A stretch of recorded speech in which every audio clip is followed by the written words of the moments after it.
I am sure that every flying career is punctuated by incidents. Unfortunately for some, the first incident is the last. Lucky indeed is the pilot who lives to count his incidents. He remembers them and bores his friends with them for the rest of his life. Number one for me came when I had done 20 hours solo. Charlie had recently been initiating me into the mysteries of aerobatics, not taught, I may say, to qualify the pupil to star in some future air display. The whole purpose is to accustom him to flying in what are known as unusual positions, and to enable him to recover from them into normal flight with a minimum of fuss and danger.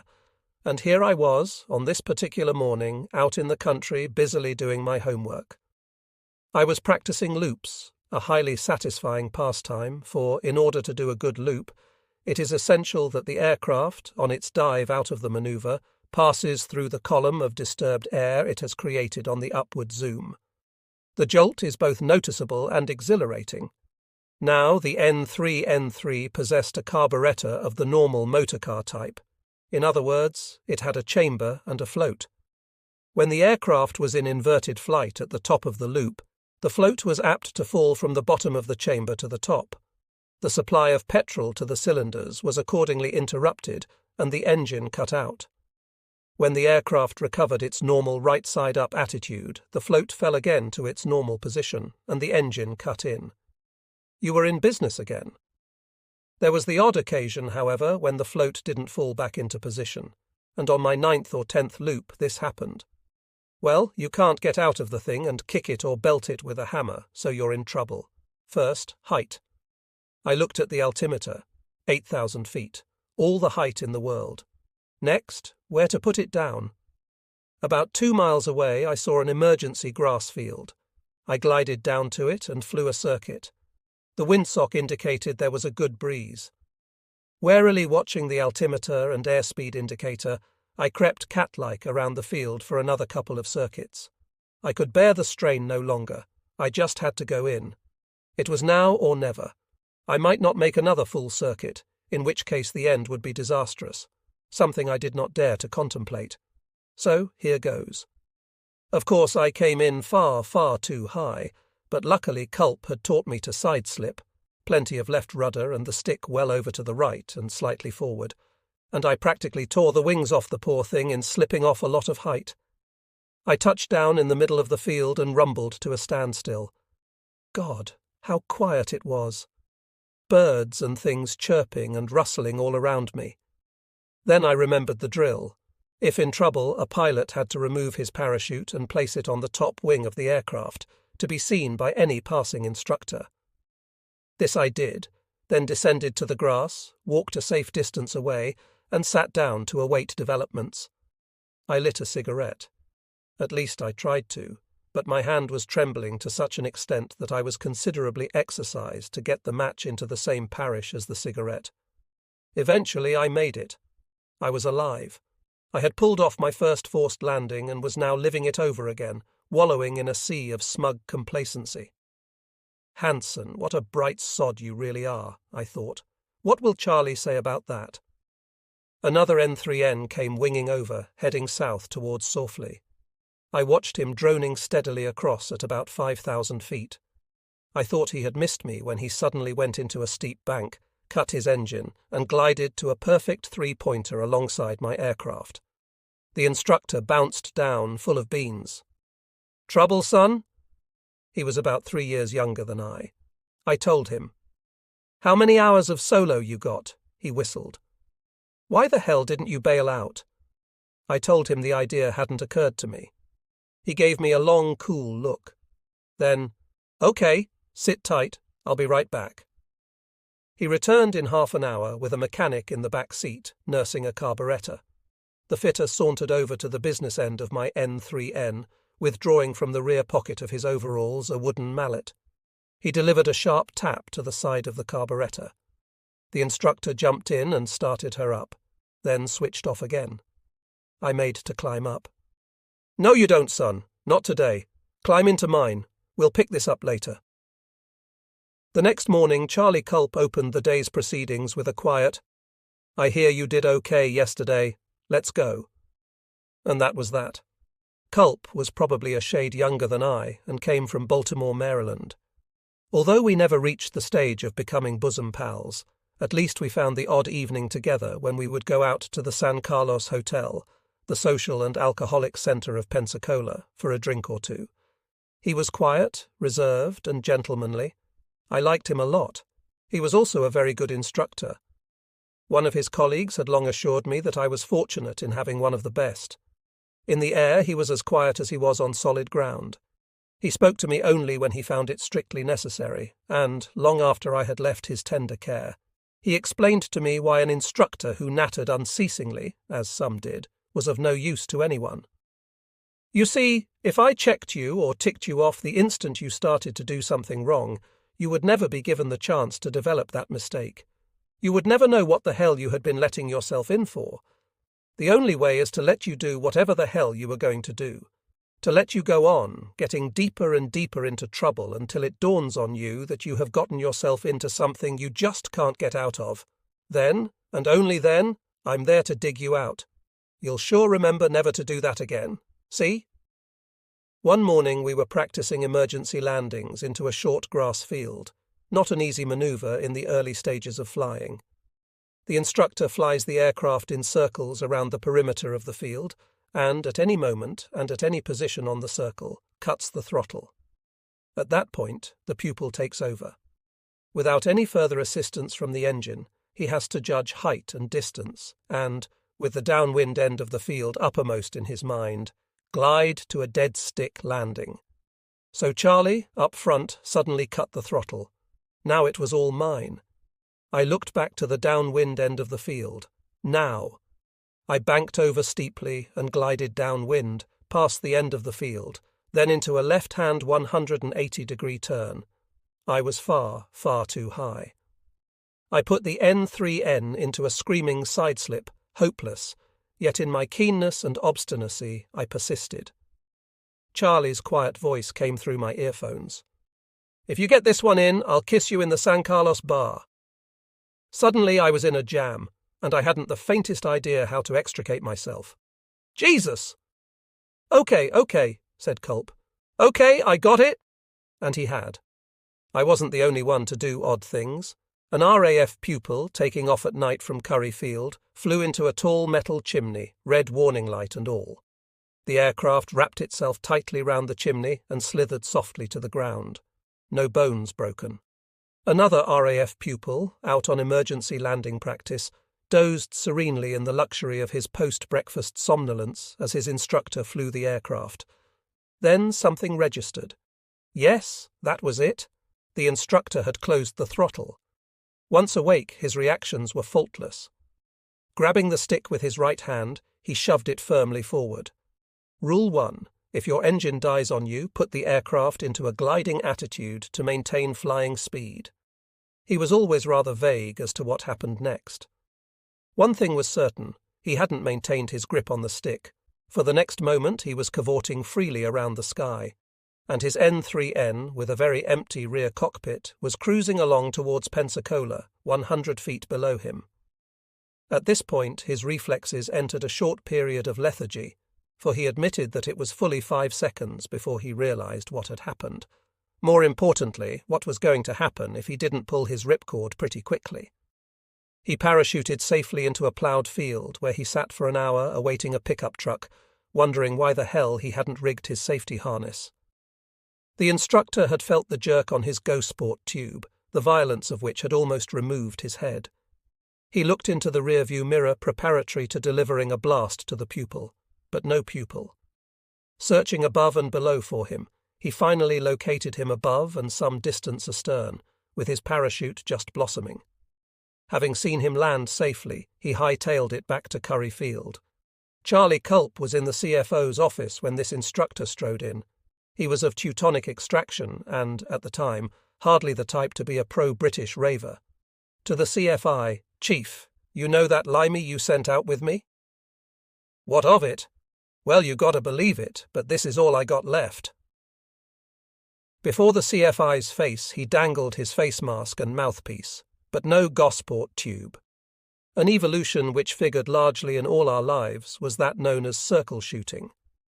On a grass satellite field was marked in white a circle 100 feet in diameter. At what was obviously regarded as a safe distance, even for us, was a tall mast carrying a windsock. Around this circle, Charlie Culp would order me to fly for a couple of circuits. Then, on a downwind leg, abreast of the centre of the circle, he told me to cut the throttle and, with no further assistance from the engine, to land, touching down inside the circle. Even the dumbest of us realised that this was our apprenticeship to accurate flying, intelligent gliding and judging of distance. It was permissible to use side-slipping, a technique which had recently been taught to us. Most of us surmounted this stage without much trouble. There were others, however, to whom it came more slowly, and one of these was a roommate of mine, a cheery New Zealander called Jack Sisley. Each evening on our return to Pensacola, I would find Jack, who was training at Curry, inveighing against circle shooting and describing his apparent inability to get the word on this manoeuvre in language which, coming from the son of a Methodist minister, was more than a little surprising. "I'll get him tomorrow and make no mistake, you see. I'll put him inside that circle if I have to crash into it." Jack, if nothing else, was a man of his word. Finding himself, as usual, far too high as he glided nearer and nearer to the circle, he put his N3N into a powerful side-slip which he held until the port wing was 18 inches below ground level. His instructor, watching with a tutorial eye from a safe distance outside the circle, sighed deeply and pondered on the idea of farming as an alternative occupation. Jack walked away from it, something for which most of us, at some time or other, were grateful to be able to do. We sweated for hours and hours under the hood of a ground-based link trainer, practicing flying on radio beams, making timed approaches to airfields and controlled letdowns in simulated bad weather. Then we were off in a Harvard dual trainer, sitting in the rear cockpit with a hood over us, preventing even a chink of light from reaching us. The instructor, acting also as safety pilot, sat in front. He flew the aircraft until we were within radio distance of a small civil airfield, then turned on our radio and left us to it.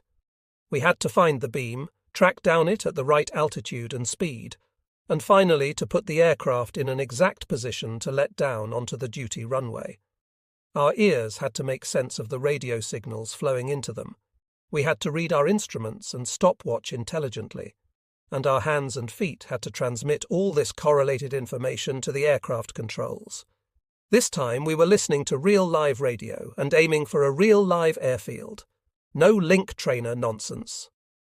Flying blind made great demands on concentration, keeping at steady heights on steady courses at set speeds, listening all the time to the high-pitched drone of the beam, losing it, finding it again, then doing the letdown, feverishly watching the stopwatch, trying to keep an even rate of descent, getting the correct beam for final approach, crossing the cone of silence.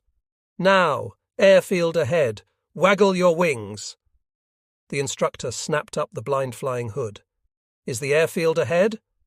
Sometimes it was, sometimes it wasn't. This time, nothing but the Gulf of Mexico as far as the eye could see. Last time, it had been a forest. Christ! Where did I go wrong? Okay, I got it. We'll go out north again and have another crack at it.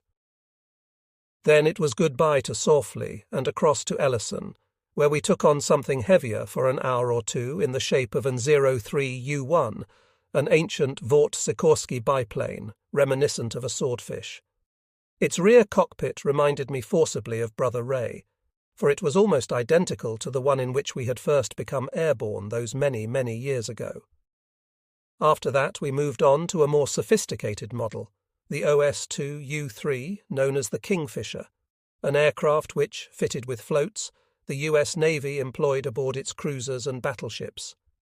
Our model had an undercarriage and was now used solely as an advanced trainer. At this stage we were introduced to landing flaps and constant speed propellers, and training was confined mainly to formation flying. We were making progress, so the flying hours droned on, and more pages of our logbooks were filled. We now felt ready to tackle what we were pleased to refer to, in rather a blasé manner, as real aircraft.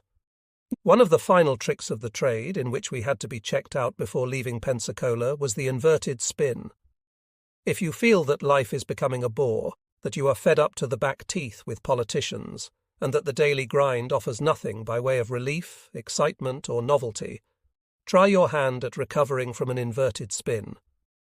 A spin in the right-side-up position is exhilarating, to say the least, and would consign the average layman to a nursing home for neurotics for the best part of a month.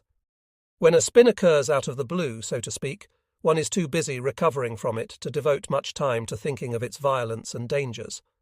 But to put the aircraft deliberately into a spin is much more exciting. One pulls back the throttle until the aircraft sighs from lack of forward impulsion. The stick, too, is eased back until the aircraft loses flying speed and stalls. At that moment, the average aircraft will drop a wing. If it doesn't, a firm kick on one of the rudder pedals will certainly cause the wing on that side to fall smartly, and you are away in a spin. The nose of the machine is pointing towards Earth at an attitude of some 60 or 70 degrees, and the aircraft is milling around in a circle, with its nose in the centre of that circle, at an ever-increasing rate. The more spins it completes, the more violent the motion and the more difficult it becomes to recover. The faster and more sophisticated the aircraft and the higher its wing loading, the faster and more violent its spin. The classic method of recovery is to kick on full opposite rudder to stop the spin, centre the ailerons with the joystick, and then to ease forward on the stick to regain flying speed. The main thing is to remain cool. Provided you are not close to Mother Earth, all you have to do after that is to ease back gently on the stick until you level out from the resultant dive. On the other hand, if you are too close to those green fields, you will quite rapidly and altogether too noisily cease to take any further interest in the proceedings, and will henceforth be nothing more than a shovel and wheelbarrow job. But an inverted spin. Ah, just like the other, but more so, decidedly. For everything is happening in the upside-down position, which adds considerable quantities of relish to the operation. I took off one morning with an instructor who, until that moment, was a complete stranger to me. He was what the air arm called a short-arsed little man, about 5'3" in his regulation socks. Unlike Charlie Culp, he was a great talker who beat my eardrums to pulp all the way up to 8,000 feet. At that altitude he uttered something intelligible for the first time. "Well, this is how she goes, son," he confided to me in a bellow down the voice pipe. "No need to be afraid. Just listen to every word I say." I had little option. "And here we go, Limey. Keep your ass in one piece and hold on." Flying straight and level, he then half-rolled to invert the N3N, and we were hanging on our safety harness. I heard the engine die and saw the nose climb away from me. Then came the jerk as he kicked the right rudder bar, and we were flung into an inverted spin. The immediate sensation was of someone trying, with the utmost determination, to pull my eyeballs from their roots. The whole weight of my body was straining against the safety harness, accentuated every time we passed 12 o'clock on each spin. With my head flung back by centrifugal force, I could see far below us the coastline and the blue water gyrating madly. The aircraft was buffeting roughly in the disturbed air from the stall bouncing over its wings. I felt like Dante romping around in his inferno. To add to it all, our friend up front was screaming his head off. He was almost hysterical, and no sense whatsoever came through to me. Eventually, over the tumult, I interpreted what he was bawling about. "Kick the arse off the rudder!" So I kicked port rudder hard to the fullest extent of my long left leg. The spinning stopped. The noisy one in the front cockpit pulled back the stick, and, after a second or two, half-rolled into the normal position. He opened up to cruising revs and flew straight and level. It was a pleasant change. "Hey, you! When I tell you to kick that rudder, you just stop messing about there and kick it. How the hell do you think I can reach the thing with my legs?" Ah, so that was it. There was a pause while he lifted his goggles and wiped away the perspiration from his brow. "Shit! How I hate these spins! They scare the shit out of me, that's for sure." We did 3 more, and I duly kicked the rudder as soon as the urgent invitation was extended.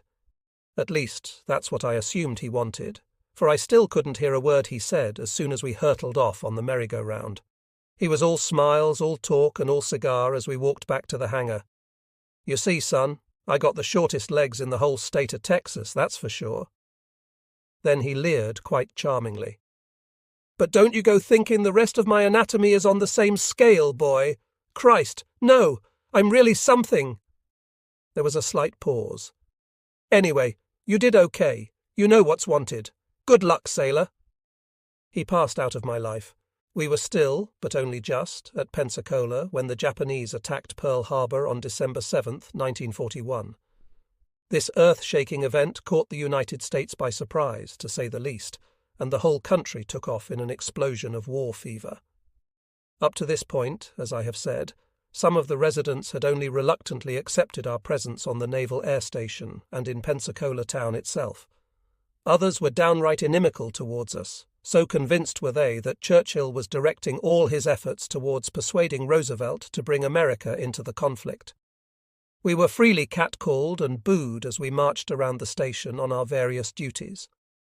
Now, with broken warships sitting on the bottom of Pearl Harbor, all was forgiven.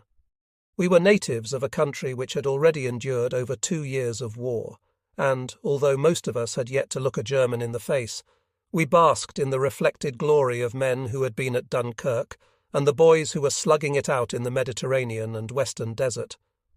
The impact of Pearl Harbor was by no means confined to military establishments. From coast to coast, America fell under a spell of war hysteria. Signs burst forth like a rash over main gates, barracks, and canteen doors. Through these portals passed the world's finest: sailors, soldiers, marines, aviators. If advertising was as powerful as alleged, then there was no doubt who would win the war. US mail vans could be seen dashing on their errands throughout the land bearing banners, "You are an American! Isn't it grand to be an American?" The word just had to be put over. I was told by Commander Davies that the program at the auditorium for the following Sunday evening would be devoted solely to readings by a lady whose name I have long since forgotten. She had suggested that her address, or whatever, would benefit greatly from a soft background of typical English music.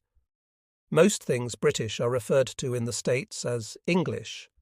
The word Welsh, for instance, is used when speaking of ladies wearing tall, tapering black bonnets.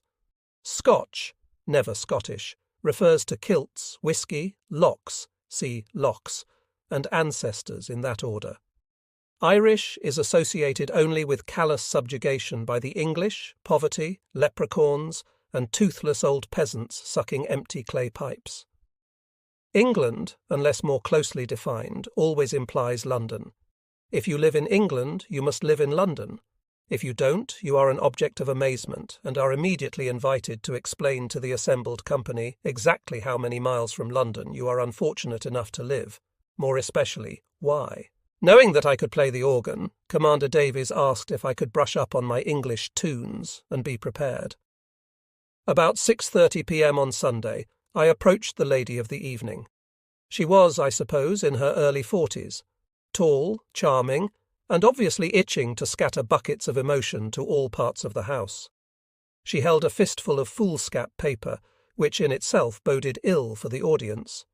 She grasped my forearm and told me what sterling chaps you English boys were, how she prayed night and day for us, and that, with America's declaration of war now delivered unequivocally, her prayers had been answered. We sang 1 or 2 patriotic soul-stirrers. Then Commander Davies introduced our disuse.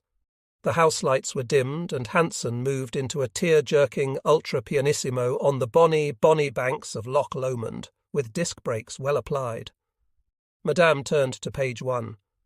10 days earlier, it would have been difficult to find more than a couple of hundred true Anglophiles throughout the smiling state of Florida. But here we had the mother and father of them all. Every time she uttered the word England, about once every 10 or 12 seconds, her throat became choked with emotion. She read everything from Browning to Wordsworth, from Rupert Brooke to Henry Newbolt, and never missed a trick. She read with a wealth of emotion, a highly expendable commodity with her, things which I had never heard, and the audience was treated to a fully detailed description of the white cliffs of Dover, with the blue birds aviating over them in swarms. It was all very moving. God knows how long it went on. Long before we had reached Dover, I had run out of music relating to the British Isles, even that written by Americans, which accounts for most of it, and had resorted in desperation to variations on original themes. I then decided to compose a few first performances, thinking deeply the while of unemployed miners, the slums of Leeds and Liverpool, and the state management pubs in Carlisle. I just dared not dwell on honey for tea at Grantchester or those confounded bluebirds. At last she finished. I don't remember what time it was. When the thunderous applause had died down, Commander Davies rose to move a vote of thanks.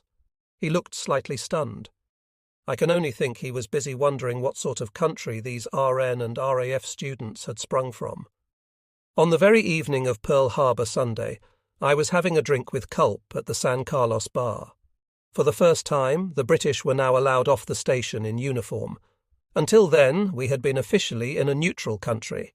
So here I was, wearing bell-bottoms as a true ally. In a small lounge bar was a solitary customer, an army major. War had apparently not been included in his terms of reference when he had joined up, for he was now fully occupied in removing every syllable of the dreadful tidings by replacing them with booze.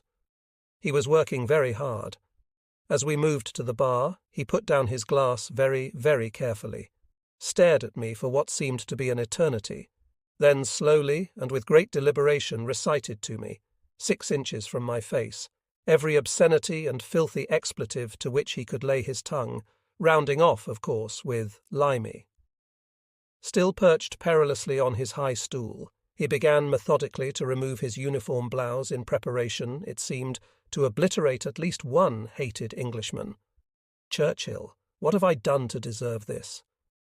I thought about our pocket manual on being a good ambassador to Britain whilst in the US. I looked around at Culp. What do I do? I asked with my eyes. Do I slug a helpless man, or allow him to carry on making a fool of himself? Culp's wordless reply clearly said, "No action." Instead, "Let's go drink someplace else. Good night, Major." With that, he delivered a smart kick to one leg of the Major's stool. As I closed the door behind me, there came the music of a thundering crash. Then, quite suddenly, our days at Pensacola were over.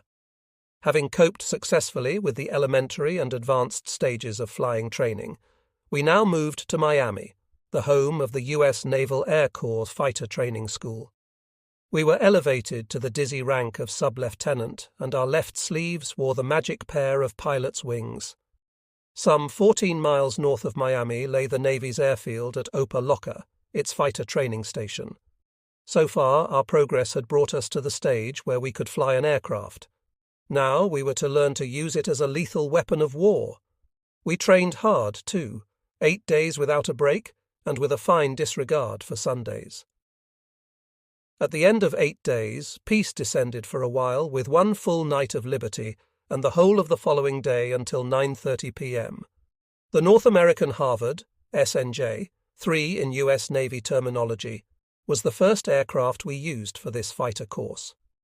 We liked this modern advanced trainer, all metal, dual-controlled and highly maneuverable.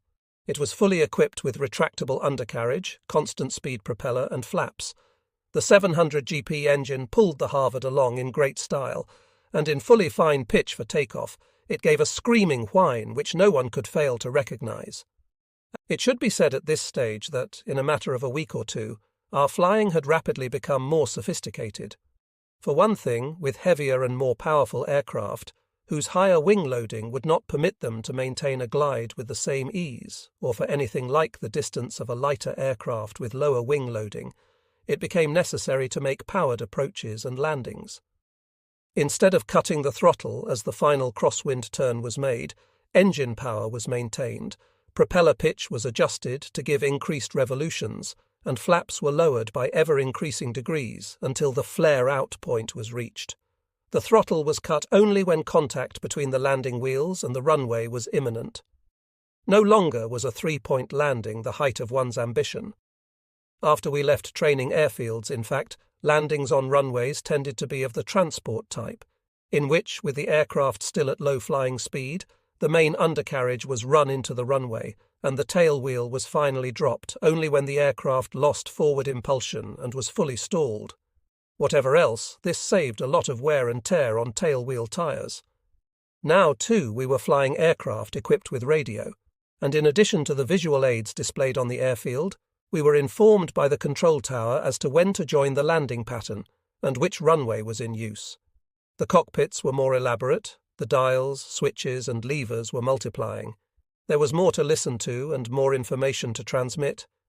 But we were young, we had not a worry in the world, and all this was assimilated with an easy nonchalance which only young manhood can produce.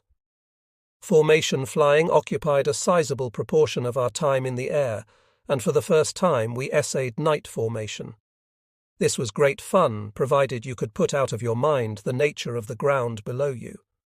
From the outskirts of Miami City for 60 miles to the far west, and for 100 miles north from the southern tip of the Great Florida Peninsula stretched the Everglades, a wild region of swamp and scrubland, inhabited in only isolated areas. It was the home of countless birds, including a great number of waders, of snakes and alligators.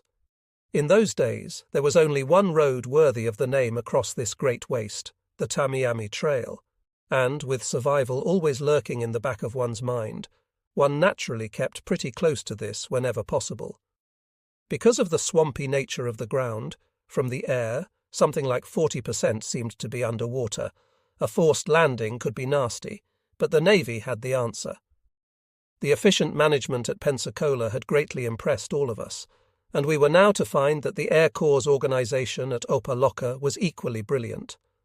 All a pilot had to do after forced landing or bailing out was to spread out his parachute in a circle, first to make the search easier, and secondly, provided he stood or sat in its center, to give him maximum and clear warning of the approach of the local fauna.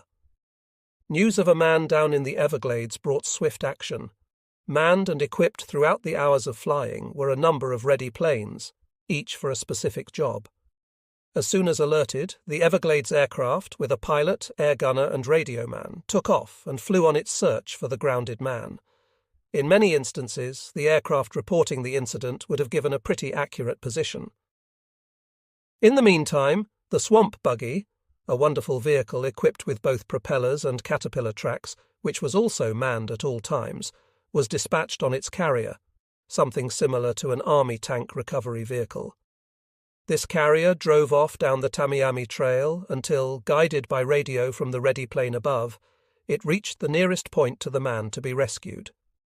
Here it was unloaded, and from then on proceeded under its own power across the swamp, its propellers being brought into action whenever the ground was too soft to support the caterpillar tracks.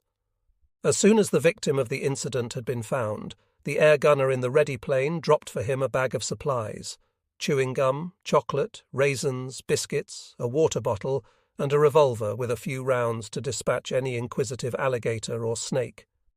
Now all he had to do was to remain cool and await the arrival of the swamp buggy. It all worked like a charm. By day, we covered all aspects of fighter training: ground strafing on semi-submerged rocks off the coast, air-to-air firing on drogues towed over the Everglades, gun camera attacks on individual aircraft or on simulated bomber formations flown by our own classmates. We persevered more and more with formation flying, but now in much more open formation, giving us time and space to search for enemy aircraft. Close formation is pretty and impressive at air displays, but hopeless for fighters avidly looking for enemies. Then we started the course all over again. We graduated to Brewster Buffaloes, F-2A, fighters which had lately been discarded by the US fleets as obsolete. They were short, chunky machines with a 1,200 GP Wright Cyclone engine. At this stage, too, we dropped our American instructors, and Charles Evans took over. He was then a lieutenant commander, one of the war's great fighter pilots, eventually to become Vice Admiral Sir Charles Evans. He had a great flair for teaching and was determined that we should leave Miami with some of his experience in combat well ingrained into us. he would demonstrate how to shake off enemy fighters. He would set us patrolling on a certain course, and then himself appear out of the blue, streaking in with all the menace of a true enemy. It was up to us to turn towards him at the right time to parry the attack.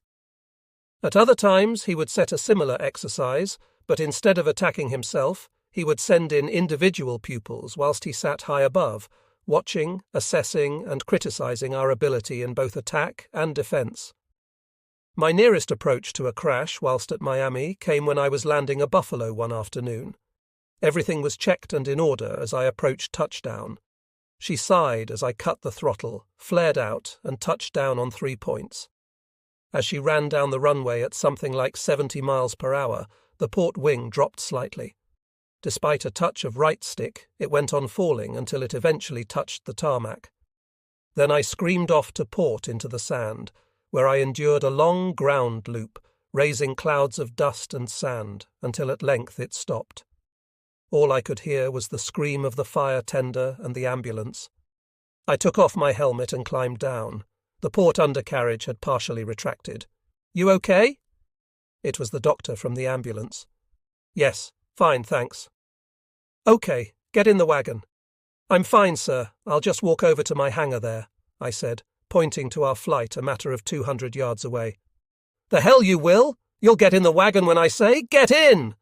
So I got in. We roared off at speed, siren whining, and fetched up at the sick bay. The duty doctor gave me innumerable tests, rounding off with, "You're okay? Feel okay? Go to the Chief Flying Instructor's office." Lieutenant Commander Sharp received me as a regular officer might be expected to, brisk and to the point. "You okay?" Wasn't it just great that everybody was so interested in my well-being? "Yes, thank you, sir." "What happened?" I told him. Undercarriage indicator lights checked and rechecked. Operating lever untouched after that. "You sure both those lights showed green?" "Yes, sir. Absolutely certain." "Okay, you'll be hearing from me." I was called to him 2 days later. With him stood an engineer lieutenant commander. "Sub-Lieutenant Hansen, I have to tell you that your F2A was thoroughly checked after the accident.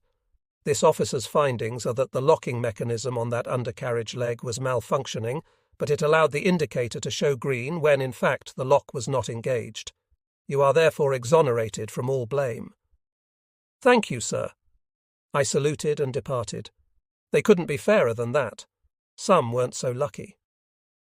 One morning I was indulging in a late breakfast, not due to take off until 1000. Paul Tyler, on the course ahead of me, was just rising from the table as I entered the mess. He was carrying a photograph album. "Didn't know you were a photographer, Paul. May I have a look?" He passed it across. "Sure. Will you bring it down to the hangar with you?"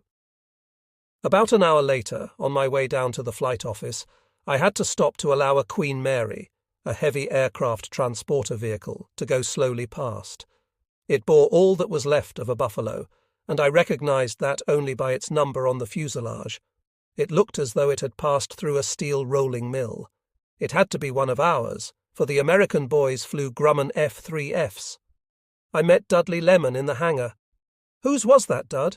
"Paul Tyler's." "Is he all right?" "Christ! No, he never got out. What's left of him is crushed inside that lot." I stood, open-mouthed, looking like a fool. "It can't be, Dudley. I just left him at breakfast only, just over an hour or so ago. It can't be him. Look, this is his album." "It's him, all right. Better give that to me, Norman. His room's next to mine. He won't be needing that again." It could happen at the most alarming speed. We made the most of our leisure. During our working week, when shore leave ended at 9:30 p.m., there was little point in going to Miami, 14 miles away. In any case, there was always plenty of entertainment on the station. The captain, G.F. Bogan, was a great socialite. Miami in winter is full of celebrities, and he never failed to entice some personality or other up to Opa-locka to entertain us. Betty Grable, sweet and charming, possibly even more attractive in a quiet, good-looking suit than in her normal Hollywood sequins and spangles, raised the roof with a scintillating song and dance act. "Show us your legs, Betty!" shouted the American sailors. Dutifully she stood before the footlights and demurely raised her skirt halfway up her shapely thighs. Lewis Kentner played a recital for us. Larry Adler entranced us with his harmonica. Jack Benny and Jack Oakey had us helpless with laughter. We went to nightclubs, of course. One evening we were sitting at the bar of a club with Tex and Easton, two wealthy middle-aged Americans who had generously become sugar daddies to Jim Pettigrew and myself. To my right was a gentleman of mid-European Semitic origin with a beautiful girl of 19 or 20. She was a dazzler. There was a nudge in my ribs. "You a limey?" I nodded. "Is that the uniform of the English Navy?" I nodded again. "Hey, tell you what, my lil girl wants one of them fancy buttons on your jacket. How's about it?" Fancy buttons indeed, the proud symbols on my sub-lieutenant's uniform. I knew precisely what to say, but I had to remember the bit about being our country's ambassadors in a foreign country. "Sorry," I said politely. "No can do." "It's worth $5. Interested?" I was interested only in kicking him in the teeth. "No, I'm sorry. She'll just have to be disappointed." "Okay, sailor," he said, removing the cigar from his mouth. "So you're going to play hard to get. $20. Again I shook my head. 25, and that's my last offer. £5 or so was a lot of money to a sub-lieutenant, but I was pretty sure that their lordships hadn't so recently seen fit to grant me a commission to enable me to go around Miami nightclubs selling bits and pieces of uniform. "I'm afraid you don't understand. It isn't the money. We don't give or sell pieces of uniform to anybody. All this stuff has come from Britain the hard way, and I'm not parting with it to you or your sugar baby." Tex's head interposed between us. He wasn't a visitor, and accordingly didn't feel as inhibited as I did. "You heard what my friend said, fatso," he growled. "His uniform ain't for sale. I'm sure you wouldn't want him to press the point. This guy's all of 6 feet standing up." Little by little we were increasing our knowledge of the American way of life. Pettigrew and I were at the Villa Venice, one of the better nightclubs on the beach, with a very good, well-dressed floor show. We had sat through 2 shows, but Jim, whose whole world revolved around girlies, insisted on seeing the third and last performance.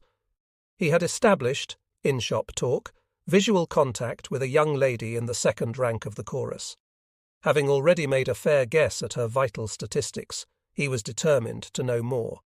The last show gave him his chance, for the girls appeared clad only in wonderful headdresses, gauntlets, high-heeled shoes, and G-strings.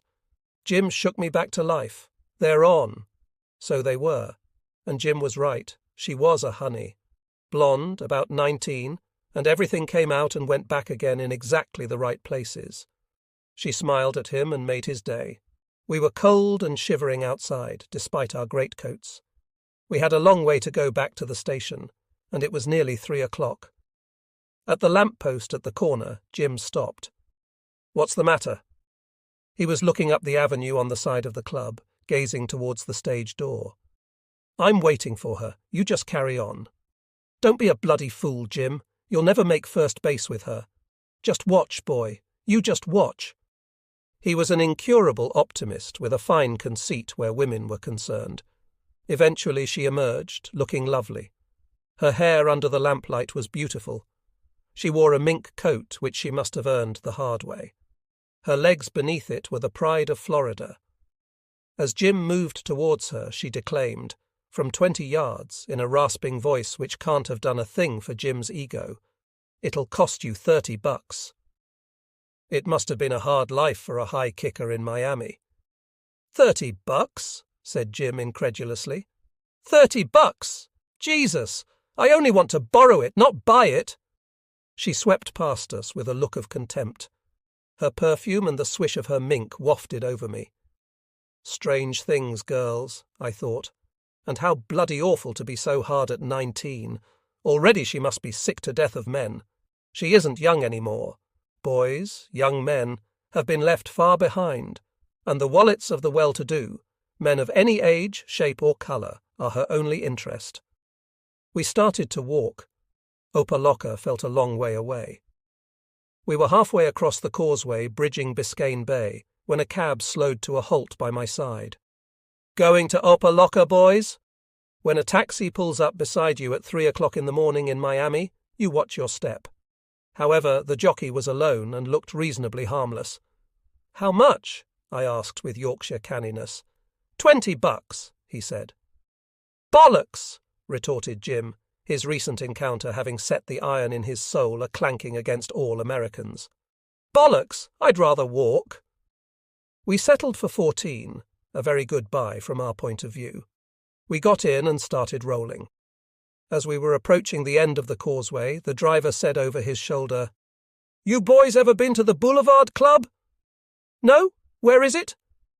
"On the boulevard, about 19th Street. Tell you what." We already knew. He got a rake-off for the customers he brought.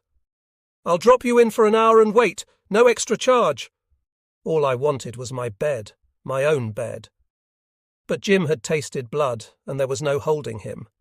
I resigned myself to a no-sleep night. The club was a fairly big L-shaped job, with a stage at the end of the long leg of the L. It was reasonably furnished and decorated, but the bartenders looked ugly customers, and they set the tone. We were shown to a table. Before we could sit down, a couple of broads flopped into the other two chairs, a little blonde and a big brunette. Both chewed frantically. "Buy us a drink, boys. Okay? Scotch and water." A waiter brought the drinks. There was no conversation. The hell with it. I wished I was asleep. Come to think of it, I wasn't very far away.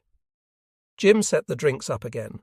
When the waiter arrived, he removed our 2 beers and, turning to the waiter, said, "And you can take that horse water away and bring scotch. When I order scotch, I want scotch." The waiter gave us a studied look and glanced at the bar. We were marked men. Blondie was the first to leave. She reappeared on the stage in a matter of minutes and did a fast strip to loud cheers and deafening applause. Most of the patrons seemed to be of the see Miami and die variety. Our big brunette followed her. She stripped slowly to the strains of Temptation, as far as her bra and a G-string. The band played it well too.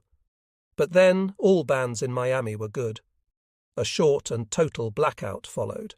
Up came the lights again. Now she stood naked, holding across the front of her well-built body a large black chiffon square. She left the stage and disappeared from our view to the other arm of the L-shaped room to our right. There were regular bursts of laughter, shrieks of ecstasy, and drunken catcalls. Eventually she gravitated to our table, weaving her black chiffon to and fro in what she hoped was a highly seductive manner. She was with the limeys, and a hush fell upon our neighbours. He flicked a coin at her. She caught it with an adroitness that comes of long practice, looked at it and flung it back with an outburst of obscenity. All hell broke loose. The holidaymakers from Pittsburgh roared with anti-British sentiments, the barmen prepared for action, hurriedly removing their dentures. I thought we were in for a rough trip and stood up, now thoroughly wide awake and ready for trouble. Jim did the same. "Okay, fellas, relax. This your first time here?" Round the corner of the L appeared 9 US Marines, a tough-looking young sergeant in the lead. "Here's the drill. Grab a chair." His chums already held chairs at the high port and had formed a defensive circle. We joined them. The barman hung around, waiting for a straggler. We moved slowly and evenly towards the door, then threw the chairs at them and beat it. We were laughing and shook hands all round. Our cab driver was standing outside, shaking with silent laughter. As we climbed back into the taxi, "The guys I see coming out like that say you were great, great." Oddly enough, it was Jim who had to be awakened when we reached the station.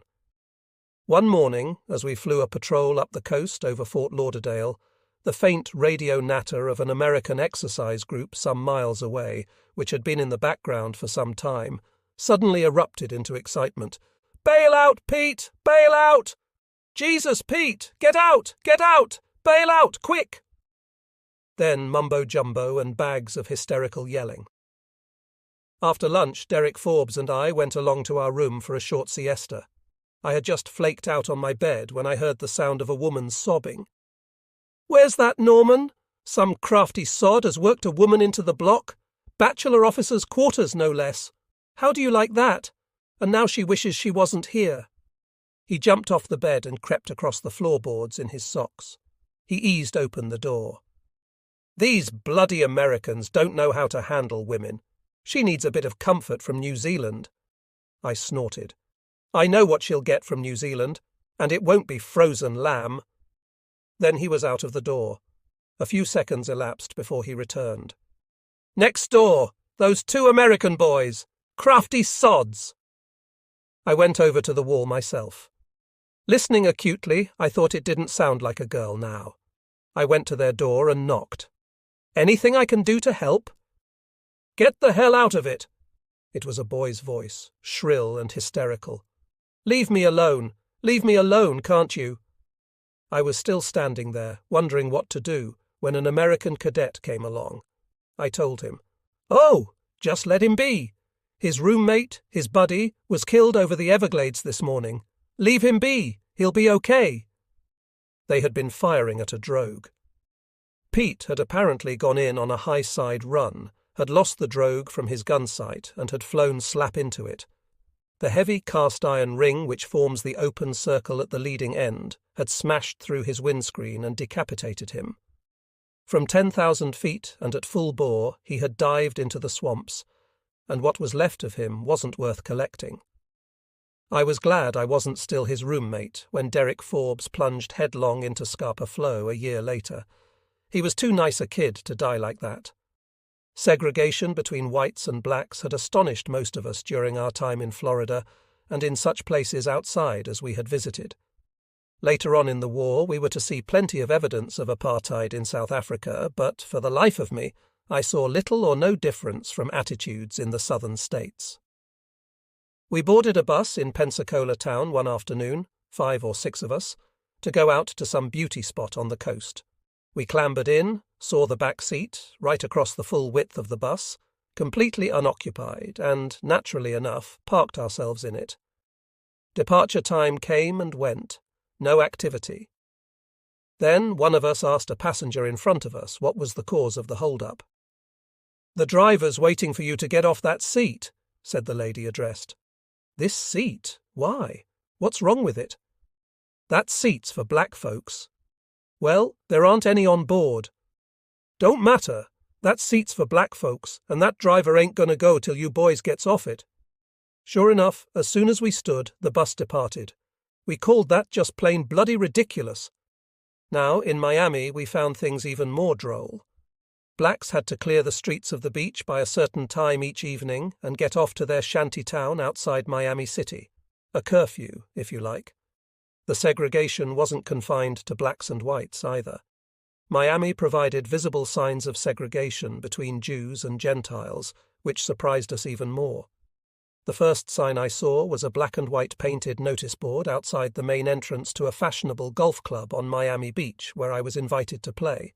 It read, starkly and uncompromisingly, "Gentiles only allowed here." There were nightclubs and restaurants similarly labelled. Maybe England wasn't such a funny old country after all. At the end of our course we were given a couple of days' leave before departing from Miami. Les Wart, Johnny Adams and I hired a wonderful Oldsmobile, about 4 litres, for the amazing sum of £1 per day and decided to see Key West.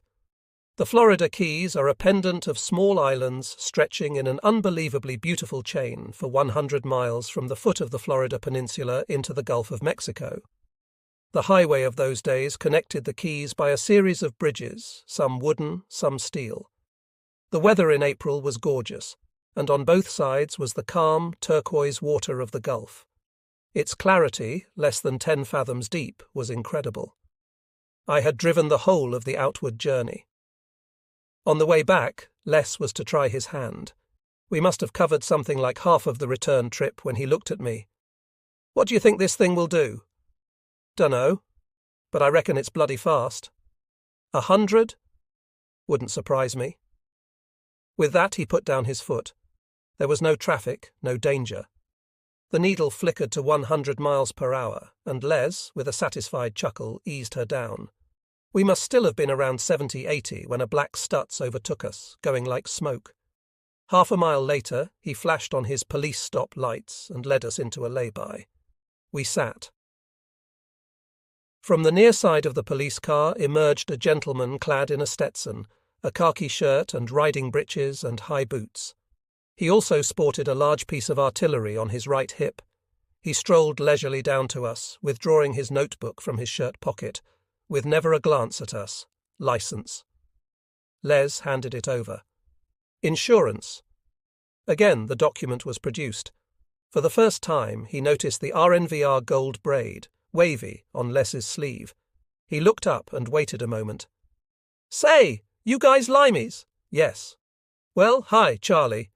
This to his companion. "Hey, Charlie, we got some limeys here. Come on, quick." "We heard there were some limeys at Opaloka." "Well, I'll go to hell." "So you're limeys. Pleased to meet you, boys. I'm Joe. This is Charlie." We reciprocated and got out for a leg stretch. "So you're at Opaloka? Great. Are they giving you a good time? Great. Plenty of broads in Miami, ain't that right? You been down to Key West, boys? Ain't that something you guys flyin', huh?" So it went on. Our homes, our families, the war, London, England, the Krauts, even more so the lousy Japanese soldiers. All these we discussed at length. Finally we were allowed to re-embark. "Just one thing, boys. Watch your speed, fellas. The limit on this highway is 25. 25, for God's sake. Apart from that, you ain't even got a permit to go down to Key West. It's a restricted area, see? Being a naval base and all. It's okay, though. We're buddies. Tell you what, though. When you're leaving Key Largo, could be you'll see another car like ours. 2 buddies of ours called Harry and Duke are on duty. If they stop you, you just tell 'em you been talking to Joe and Charlie. It'll be okay, honest. They won't give you no trouble. Sure been swell meeting up with you boys. Enjoy yourselves and get them krauts. Slong." Then it was homeward bound. 8 months had passed remarkably quickly, during which we had learnt a lot about Americans and about the US Navy, who had very kindly and very efficiently taught me to fly a fighter aircraft without, as they put it so picturesquely, busting my arse. We had met untold people and made a lot of good friends. We had enjoyed unprecedented hospitality from wonderful people who just naturally exuded generosity. I had found my way around New York. I had seen Toscanini, Duke Ellington, Arthur Fiedler, Benny Goodman, Jack Dempsey, Tommy Dorsey, Jack Benny, and Betty Grable. I had emerged from Miami nightclubs as the dawn came up over Biscayne Bay to seek bacon and eggs. I had sailed up the Mississippi in a stern-wheeler under a Christmas moon whose size I just didn't believe. I had surfboarded in the Gulf of Mexico and flown by night and day over the Floridan Everglades and the Mobile and Swanee rivers, so dear to the hearts of barbershop quartets. It had all been fun. Well, most of it. We sailed home as passengers in Avenger, one of the early escort carriers built on a merchant ship hull. She was a good ship for the job, but alas, was to die from a torpedo in the North African landings in November 1942. After a short leave, the recent arrivals from the USA foregathered again at Greenwich Royal Naval College. This was a fortnight's course designed to turn us into officers and gentlemen, popularly known to the RNVR as the Knife and Fork course. Now, the college buildings might have seemed a bit on the ancient side after Block 624 at Pensacola, but there was no denying their elegance and aura of gracious living. The painted hall in particular, where we had our meals, and the beautiful chapel were more than buildings. They were an experience in one's life. After them, the lack of running hot and cold water in the cabins didn't seem to matter. We attended a host of lectures, mainly on naval and general British history, naval traditions, and the wartime role of warships of every category. Professor Michael Lewis, probably the most celebrated naval historian of our age, captivated us completely with his charm and consummate knowledge of his subject. We were taught unarmed combat and gaily threw one another around the spacious lawns. An instructor warned us darkly of the perils of gas and bacteriological warfare. He was unanimously written down as something of a queer when he went to great lengths to impress upon us that these deadly weapons could penetrate all orifices of the human body. Our womenfolk especially were to be well guarded, for they were equipped with an extra orifice which we didn't possess. "Dirty old man! Fancy talking like that when there are men dying in China," was Johnny Johnson's summing up of this surprising lecture. We left Greenwich, having, we hoped, been duly elevated. We had recently become acquainted with the saying, "The RN are gentlemen trying to be sailors, the RNR are sailors trying to be gentlemen, the RNVR are neither trying to be both." Whatever was happening to us, we were all mad keen and trying like hell. After that, we made the long journey by train to Padstow in North Cornwall, and by navy transport for the few miles to St Merrin, a Royal Naval Air Station where we were temporarily attached to a training squadron, No. 762. The countryside in which it was situated could hardly be described as entrancing, but the coves and beaches, some of them within easy walking distance, more than compensated for it. The station was pleasant enough, its only drawback being that neither of its two runways was ever into wind. Station gossip said that when government Met men had come down with their charts dating from around the Crimean War, the mean wind directions over the years had said X and Y, and the runways had been plotted accordingly. It seems that local farmers, watching what was going on with great interest, could hardly control their mirth when they were told what had been decided, for never in history had the wind blown in either of those two directions. Government charts, however, knew better, and the runways were duly put in, so we never took off or landed into wind. The Fairy Fulmar, an obsolete two-seater fleet fighter with a Rolls-Royce Merlin 2.6 engine, was a lovely aircraft to fly. Although somewhat underpowered, she more than made up for this deficiency by her complete lack of vices. She had to be kicked into a spin, and when it came, it was a leisurely sensation which was easily controlled. If she was involved in any incidents, they were certainly man-made, for the Fulmar, bless her, was the most gentle of aircraft and would never dream of embarrassing you. After training on American aircraft, it was now necessary to make a few minor adjustments to the mechanics of flying. Instead of applying hydraulic brakes with the upper part of the rudder pedals, we now operated air brakes with a lever incorporated in the joystick. The engine power gauge was no longer calibrated in inches of mercury. On British aircraft, the measurement was in pounds of boost. Both systems, incidentally, gave an indication of the pressure of the combustible air/petrol mixture being forced through the carburettor venturi.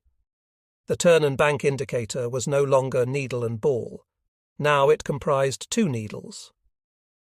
One sunny morning I was out over the sea off Newquay, doing gun camera attacks on a Fulmar flown by an instructor called Henderson, a friendly Scotsman with a good reputation as a pilot.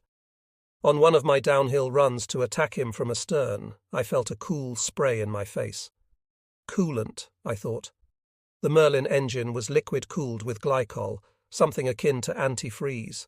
It had great penetrative powers, and most engines suffered from minor leaks. I told myself that I must report it on my return. On my next run-in to Henderson, I had to dive fairly steeply to drop to his altitude. I was immediately deluged in petrol. It flowed over me in great waves from the main tank behind me. The enclosed deck of the cockpit was soon awash, 4 or 5 inches deep in the stuff. Christ, I flapped like a schoolgirl. Fire, any minute. Hood open, off safety harness. I was climbing out onto the wing when I discovered, in the nick of time, that in my panic I had removed my parachute harness. Stupid guy. I just had to climb back into the cockpit, fire or no, and fly the thing. Needless to say, in my flap I forgot all about Henderson and the exercise and headed hotfoot for the airfield. Sammy Hall, our black-bearded squadron commander who could be a bit terse when on duty, strode purposefully across to meet me as I descended from the cockpit 45 minutes early. "What the hell do you think? Where's the petrol? Where's the petrol?" "All over me, sir." I was shivering too. Petrol is damned cold stuff. He walked right up to me and pushed his beard into my uniform. "Christ, you're drowned in the bloody stuff. What the hell have you been doing?" I told him what had happened. "Must be a leak." "That's no bloody leak. Chief, come here a minute. Check the petrol cap, please." The CPO of our flight mounted the wing and unclipped the fairing covering the tank. No cap there. Sammy Hall looked grim. "Dip the tank, Chief." A few moments passed. Chief looked at me. "How long have you been up?" Sammy answered before I could. "He's been up about 15 minutes. "Then he's lost 30 or 40 gallons, sir." The wretched mechanic responsible went to the glasshouse for a spell. A few weeks of unpleasantness for him, another of my 9 lives gone. I was sent one morning to do an oxygen climb to 20,000 feet. The dear old Fulmar took her time to get up there, but I was in no hurry, having nothing better to do. The morning was crisp and clear, and I was captivated to see the whole of Cornwall lying below me like a great relief map. What was more, visibility was so good that the North French coast could be seen quite clearly. It was my first experience of seeing part of Europe as it looks on a map.